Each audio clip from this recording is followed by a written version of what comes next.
能在一个电视塔下面飙车，这点我觉得就已经挺快乐的了。中国古时候还有元神崇拜，我们消过烟，泰州收过钱，这就有点意思了。难怪你搁这儿混了啊！好嘞，来到泰州嘞，卡打起来嘞！已经一脸懵逼的来到了泰州万达广场，对，就是全国都有的那种广场。我作为一个江苏人，还是非常惭愧的，这是我第一次来到泰州。至于在泰州能发现什么，我们一起探索吧。来到泰州呢，就一定要体验一下当地的早茶文化。咱们走起。随便找到一家早茶店啊，叫古月楼。现在还有东西吃吗？啊？现在还有东西吃吗？有啊，还有包子、面条好像有啊，该吃啊，该有的都有是吧？好，那就来吃一下。哟，好，来个鸟。你好，走啊！哎，这个太牛逼了！我刚下完单，刚买完单过来，这个包子就到了。哈哈，这个包子很奇怪啊，叫什么秧草包，还要6块钱一个。说里面是有草头，还有蘑菇。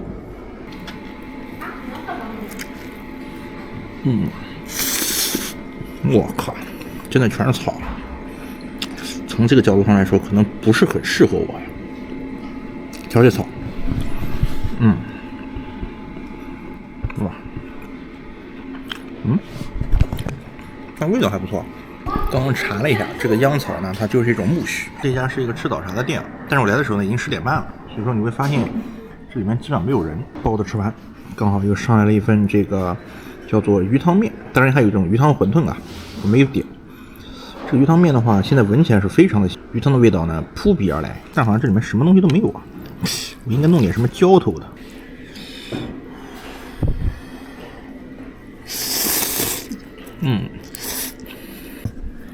吃的时候不断被招呼要不要醋，要不要辣椒，还好吃，比较清淡。这面呢其实就那样啊，核心肯定是这口汤，它里面加了很多胡椒，就是又鲜又香，而且非常的去腥。一个包子加一碗面，12块钱。让我不由得对鱼汤馄饨也充满了期待，只是现在确实吃不下了。咱们去逛逛街吧。来到泰州老城区边上的这个叫做宝带桥啊，然后在这里发现了一个很神奇的地方，叫做上官古渡。这个上官的意思呢，指的是上任做官的意思啊，求个吉祥。不得不说，这个泰州还是相当的民风古朴的。嘿，到哪里都能看到我亲爱的河马先生。在中国的每一座城市都有一座万达广场，所以我决定往另外一边。哈哈，年轻力中心，这一看就是属于年轻人的地方。哎，逛完了。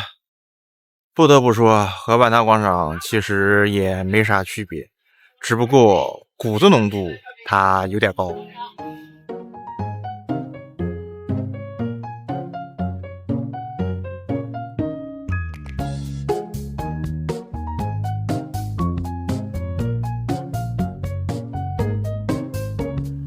不得不说，这真的是小学生水平，毫无贬义，甚至有点可爱。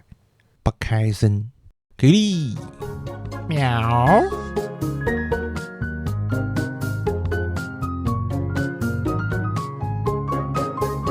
这就有点意思了，难怪你搁这儿混了啊！哎，这泰州好歹历史文化名城啊，吃饱了饭不能搁商场里流连忘返，咱总得去点有文化底蕴的地方瞧一瞧看一看。咱们来欣赏一下林则徐的政绩啊，人家不光在虎门销过烟，也在泰州收过钱。林则徐税务告示碑，也叫税碑亭，这个是林则徐担任江苏巡抚时候所立的。这是当年为了收税啊，收盐税，这挺有故事的啊。1984年，在居民家中发现这个碑呢，从泰州的居民家里找到之后呢，咱立在这儿，大概这样有一个亭子。这个呢就是正面啊，啥玩意儿？不是，我来了你啥字儿都不让我看啊。然后呢，这一面呢，当时的税务局局长就在背面呢写了一堆字儿：税碑亭记，以资纪念。这景点弄的没白忙活，至少把我骗来了。柳园刚看了介绍说这里原来是泰州城外打鱼的一个河湾，柳公祠记。你看这个写这么长，关键是看谁写的，我跟你说，看没看没？哎，认识这两字吧？姜昆啊。柳公祠呢是为了纪念明末清初的平画艺术大师柳敬亭而建的，这难怪姜昆为他写词儿。突然来到一个这个叫咏柳碑廊，哇，它这个结构倒很有趣，各路大佬各种字体写着各种文字，在这里曲曲绕绕，百转千回啊，一乐也，应该没读错吧？大概意思就是说啊，在这儿听评书乃平生一乐，这是我随口乱诌的。哎，看起来好像我蒙对了。你看评书评画瑰宝流芳，经典游客照，这时候就差一个我了。大家要知道啊，这个泰州呢，它是以曲艺而知名的从梅兰芳到孔尚任，再到这个柳敬亭，对吧？那这个柳园呢，其实主要就是为了纪念这个柳敬亭的。对应的梅园，它就是纪念梅兰芳；这个桃园呢，就是纪念写出了桃花扇的孔尚任的。这也算泰州的3块招牌了啊。像这个柳园里面呢，它就有一个中国评书博物馆啊。好吧，全称应该叫做中国评书评画博物馆。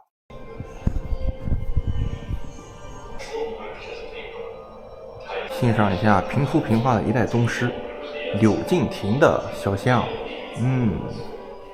看起来挺可乐的这老爷子。刚才看了资料说柳敬亭最后跑到秦淮去说书，非常的红火。本秦淮人士表示非常的满意。这就是说书的模拟场景啊，里面一个人说，外面一堆人听啊，这是还有位子的情况啊，没有位子的话，那个小二就得把人堵在外面。嗨，哥几个今儿好雅兴啊，也不知道看啥呢。看一下习俗啊，明帝说书，找个露天的地方，找个大桌，就在那说，噼里啪啦说完之后呢，对，要打赏，要投币，要点赞，你懂的。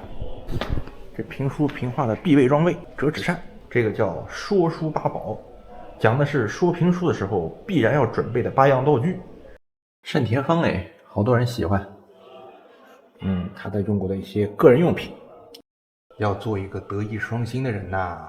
这博物馆介绍完柳敬亭之后，就开始介绍各路大佬，看的人叫一个眼花缭乱了，都是当年响当当的人物。那在下就腻了。你看这泰州满大街的是吧，都是柳敬亭相关的事迹啊。一块醒目，说的是人世百态，繁华热闹。这你能看出来泰州人不擅长饮酒，这人才还得培训一下。你看我还有机会吗？哎呦，真是醉了！我还没整明白我要不要在泰州培训一下喝酒呢。又让我碰上一个博物馆，中国传统建筑风水文化博物馆。这绣球挺新啊，一看就刚开门不久。算了，当我没来过吧。我跟你们说，我这辈子最讨厌封建迷信了。什么风水这种东西，我一点都不关心，我一点都不感兴趣，我一点都不想进去。泰州的风景还是不错的，梅花开的也不错哟。钓鱼佬也不用戴头盔。这地方好上鱼吗？不好上鱼是吧？钓个风景好。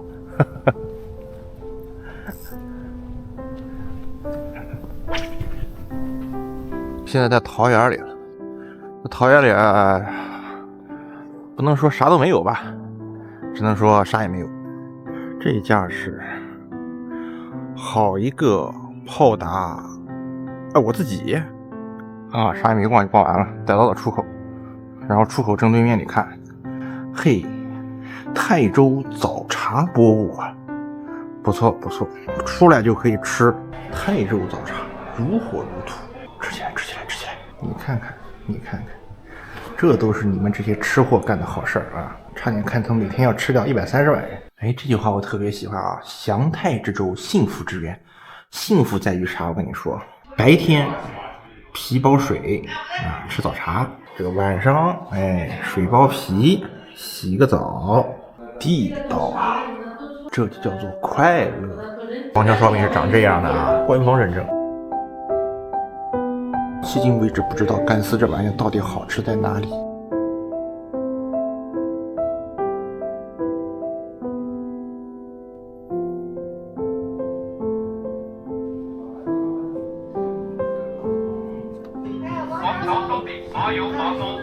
突然发现这里好像是泰州的老街，桃花源。有人抛绣球吗？这个点，这老街上也没啥人。很想比较一下这个长沙臭豆腐和泰州臭干有啥区别。天哪！哎，这是一些泰州的话吗？有些话南京也说哎。大道无边，随便走2步，这街都走到头了啊！这个泰州果然处处都是春兰的影子，连这个国宾馆都是春兰牌的。刚才我巧妙的避开了桃园所有精彩的景点，现在终于来到了梅园。这里有一个梅兰芳纪念馆，哎，一进来就是个梅兰芳的纪念雕像哎。1894到1961，这边是向你学习戏剧的各种指法。来，咱学一个斗方。好吧，这个看起来有点难，这简单，有点像比心啊。人叫土蕊，这我会。骂人的时候就手一指，应日下指示啊，欲往下面指物时之用。哎，等一下，这行不用学，这我也会。指锋3竖式，这不就 OK 吗 ？Are you OK？ 这个可以跟他说啊，不 OK。这些小演员通篇就一字儿。弘扬国粹，哟，可以啊，到位啊。咱尽管青衣第一家，亮节挥千古，梅兰芳，哎，风流，我还挺喜欢这个壁画的。梅兰芳是梁太真啊，对啊，他好像是演单角的，咱就看看他的扮相，咱也不多看了。梅兰芳塑造的女性们啊，还能文能武啊！大呼一声，好家伙！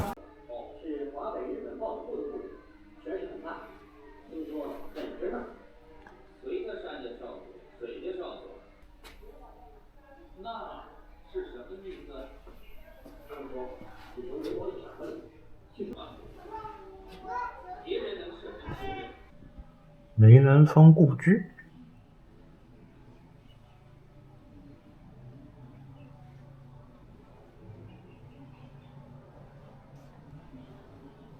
梅兰芳纪念馆的小路石子都铺成了梅花的形状，这里面其实也种了很多的梅花啊，这有的已经谢掉了。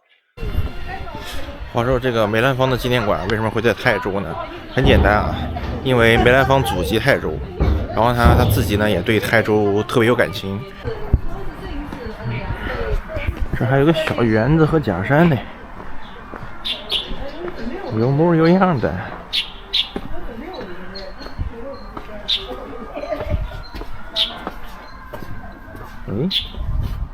条死路。哎，我第一次知道这玩意原来叫连翘，绕了一圈才发现原来整个梅园都是梅兰芳纪念馆。好吧，接下来去哪儿呢？太罢监测署，就是来巡查过往的盐船有没有夹带私盐啊，有没有走私这样的一些行为。然后呢，这个就是当年的这个衙门所在地。令人比较震撼的是什么呢？它这儿变成了一家非遗餐饮店。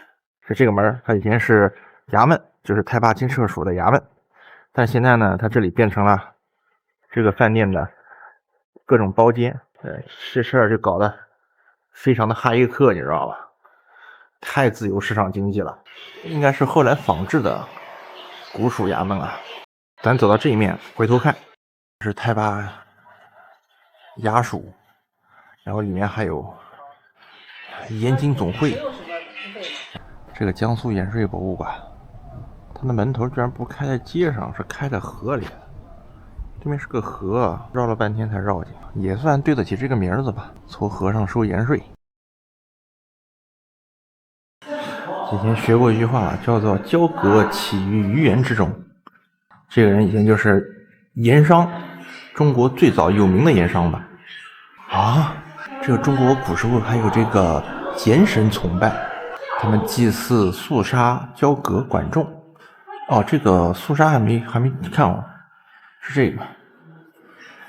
肃杀是这人啊，他煮海水发现盐啊，味道好极啦，于是大家就开始吃盐啦，然后有人开始卖盐了呀，然后有人开始收盐税了呀，天哪，一条龙就这么起来了。大家都知道啊，战国时期的话，这个齐国为什么富庶呢？因为齐国它靠海，容易产盐啊。然后管仲是他的宰相，然后就收盐税。10年专营从管仲开始。这是淮阴鼻祖刘弼啊，这名字听起来还挺牛逼的。你看他在位期间就疯狂搞钱，发展农业盐业，他还有盐官专门的这个砖头。哇，嚯，这牛逼了！汉代的老盆，这就是煮盐的大盆，放上海水，开始沤啊。哦，它还不止这么简单啊，它要往里面撒各种各样的东西，然后最后在老盆里面，是吧？把它煮出成这个盐，哇，3吨重的盆啊！这个盐官的印，这个什么叫大印呢？因为就这么大，这比手还大。哇，这啥？这是煮盐的什么？煮盐的铁盘。哦，对哦，这个就是把盐放在上面啊，把盐水放上面，然后煮，下面放火，这底下烧火嘛，这下烧火，然后把它煮干掉，对吧？上面就剩下盐了。那边应该差不多，只是不同的东西吧。去看一眼，那是啥？你看，在烧火呢。清代的灶户煮盐，在这个大灶里面。后面都一样的啊，这种大锅就很明显是这种煮盐焖锅。你看盐水往这一倒，就开始加烧干了就是盐。看看刚才的那些雕像，你就知道煮盐是很辛苦的。它这里就有一首明朝郭武常写的诗，叫做《盐丁叹》，开篇就是煎盐苦，煎盐苦。总之一句话，苦啊！他需要买柴，然后把盐煮出来，然后可能还要再上胶。说煮盐的话，这个生意其实也不是很好的生意啊，非常的辛苦，而且有很高的风险。这个图非常牛逼啊！你看中唐时期，它盐税占据国家财政收入的50%，盐客居赋税之半，两淮盐客又居天下之半。所以说这个两淮之地为什么富呢？因为它光盐的收的税就可以占到财政的1/4。元旦的时候，盐产量两淮地区也是占比，我感觉至少超过1/3了吧。整个盐税是用于国防的。国民政府时期，国民政府时期盐税收的还挺多的哦。你看，这个是盐税在财政税收中的比重，1929到1937年依然有至少也要占到1/3。这个盐其实对中国古代的财政收入是非常重要的一个组成部分了。这就是历朝历代的一些盐引执照，基本上都这么大一大块儿。你可以发现古时候海这一边的话，它都是陆地的边界是不确定的，它是会不断的沉积的。以前都是一些盐场，然后还有你会知道为什么这个盐城啊，它叫盐城，周围真的全是盐场，标的地方都是盐场，沿着海边密密麻麻的，所以两淮这个地方它产盐多嘛。我们来看一看以盐兴盛的城市：扬州、南通、淮安、盐城、海州，海州是以前的连云港了，不对，就是连云港是以前的海州啊，泰州海陵间天下第一。这个就是我们刚才看到的太霸衙署，这个盐税博物馆的纪念品相当牛逼，全是盐。天哪！坐下来休息一下。不得不说啊，其实每个城市都有每个城市的故事，泰州的故事其实还是非常有趣的。每一个城市之所以能够成为城市嘛，它就是因为一些原因兴起了。参观那个博物馆呢，你就会发现泰州这个城市，包括江苏很多城市，它的兴起呢，很大一部分就是来自于这个盐。当你的物质富裕了之后，对吧？因为盐税的原因，因为运河的原因，有了足够的物质，才有可能产生后续的文艺方面的发展。比如说我们能够看到的曲艺的发展、评书、评话，包括戏剧。待会儿我要在这坐水上巴士，然后从这个盐税码头一直沿着护城河开到那个柳园南山寺那边。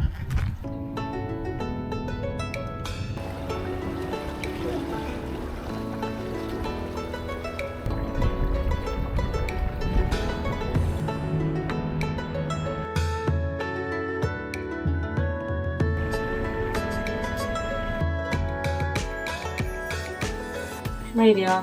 好。这边一上来就到了已经关门的南山律寺，所以说这个得明天再来了。啊，来迟了，已经关门了。相信本地人推荐来吃一份鱼汤拌面。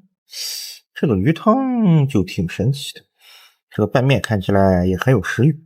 我一度犹豫要不要把这碗汤干这碗面的，后来想想看，还是尊重拌面，尊重自己的选择，还是喝汤。这个得让镜头先吃。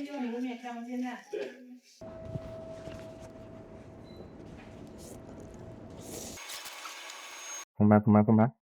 我刚才看地图说这附近呢有一个泰州电视塔，然后突然它就这样咣的一下出来了，你知道吗？来都来了，去看看有什么东西吧。我觉得这个塔怎么样已经不重要了，看这个车都从塔底下通过的，你知道吗？但想到这一点，能在一个电视塔下面飙车，这点我觉得就已经挺快乐的了。当时我看地图就觉得哪不对劲，地图上这个塔的位置和路的位置重合在一起了，我没反应过来，我走过来才发现，啊，这个塔底下就直接可以走车啊！不得不说，这是泰州目前为止最让我 surprise 的一点。不过好像有点可惜啊，它这个塔的话呢，因为现在点还不够晚，它到了够晚的时候的话，它上面会亮灯，应该会更好看一点。不过没关系，待会儿我们去看点更好看的。泰州人民为了卖点吃的还挺狂野的，我头一次看到美食和销售中心这4个字挂一起。晚上再来溜溜，光还是不错的，这小灯打的像模像样，这桃园气氛都烘托到这儿了，我都想找个谁3结义了。哦，原来这边的桥是这个德行，难怪说晚上还不错。完了，好像站错边了，这2个大彩灯好像都屁股对着我。哎呀，这个角度也不错呀，满眼都是星星，只要你不密集恐惧症。这上面写的是清风阁，画家心中的桃花源。传说这座楼呢，王安石登过，我就不登了。泰州这么好的夜景，不得不说这个泰州夜景还是非常不错的，晚上一定要来啊，不能光我一个人受冻。再来看一眼晚上的这个泰州老街啊，是不是和你们那儿老街一毛一样？我已经很多年没有在我的城市看见过这种配置，不得不说是有些惊喜。有些事儿啊，千万别当真，不然就是自个儿吓自个儿。狂奔999米，拍下泰州每一个角落，拿出了我的诚意，感动自己，要用镜头正面迎向刚才没有拍到的这个彩灯。不得不说，只要你敢乱订酒店，就一定有惊喜啊！我订了个超级便宜的，我以为可以挂壁一下的，这80块钱的预算，被我订出了一个什么玩意儿？啊？不是，这还可以凑一桌啊？为人家灯还没开，哎，也算半干湿分离，这是？喂，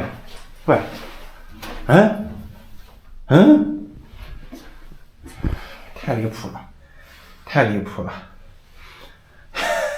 笑死我！别这儿再藏个人吧？啊，行，一切 OK 啊。咱站在这个角落，再静静的欣赏一下这个房间。大是真的大，也真的挺可怕。我的预期是有张床就行啊，他活生生的送了我一桌麻将啊！睡到一半，3个人拉我起来，3缺1怎么办？冷静一下。